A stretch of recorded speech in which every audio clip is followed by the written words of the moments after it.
Lunedo zi war begin gant naonet aiwer. O menos di hottes, zo deut do lunedour breizet. Gret e brem, zad neus pev a rum lunedo eko a tebe kenta. A zi war begin.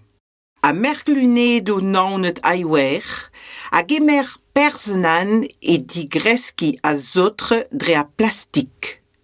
O nemgleo kenwerzel, zotre naonet aiwer, hag o hevredet breizet al, ar bennik war a gimiez hlas.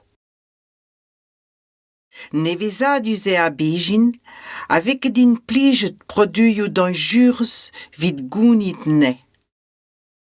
Hanoio a lunedo kenta zo molenes, enes sun, litiri a banek. On doare de inori an inizi hag ar mor.